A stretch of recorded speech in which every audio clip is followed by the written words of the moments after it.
कमल एक बहुत ईमानदार और मेहनती युवक था। वह बहुत हंसमुख और मधुर स्वभाव का भी व्यक्ति था।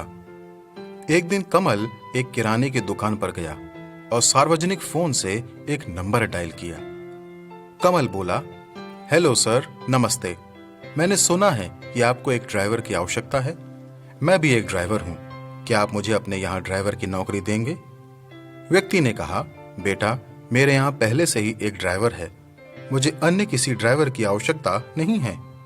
कमल ने कहा, सर, मैं एक अच्छा ड्राइवर होने के साथ साथ एक ईमानदार इंसान भी हूं। आपके यहाँ जो ड्राइवर है, मैं उससे कम तनख्वाह पर काम करने को तैयार हूं। बेटा, जो ड्राइवर मेरे यहाँ काम करता है, मैं उसके काम से खुश हूं। बात पैसों की नहीं है। हम जैसा ड्राइवर चाहते हैं वैसा हमारे पास है और हमें किसी अन्य ड्राइवर की जरूरत नहीं है, व्यक्ति ने उसे समझाया।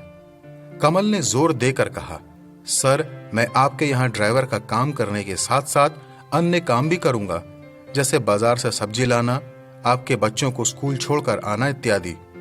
मैं आपको यकीन दिलाता हूं कि मैं आपको किसी भी तरह से शिकायत का मौका नहीं दूंगा।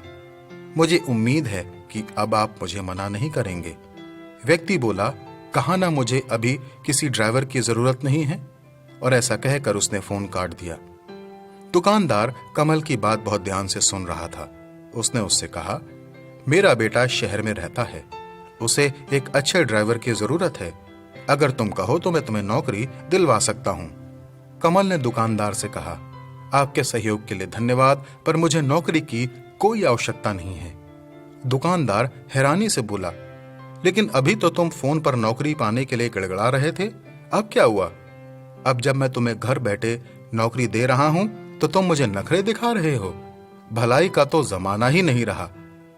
कमल ने बड़ी विनम्रता के साथ कहा, आप मुझे गलत ना समझिएगा, मुझे काम की कोई जरूरत नहीं है।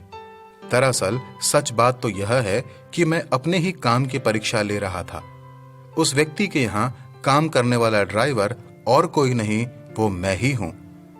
दोस्तों, सफल जीवन जीने के लिए ये अत्यंत आवश्यक है कि हम स्वयं को अच्छी तरह जानें। हम अपनी कमजोरियों और कमियों को पहचानें और जितनी जल्दी हो सके उन कमियों पर विजय प्राप्त करें। यहाँ यह बात समझना जरूरी है कि कोई भी व्यक्ति हमें उतना बेहतर नहीं समझ सकता जितना कि हम खुद को समझ सकते हैं।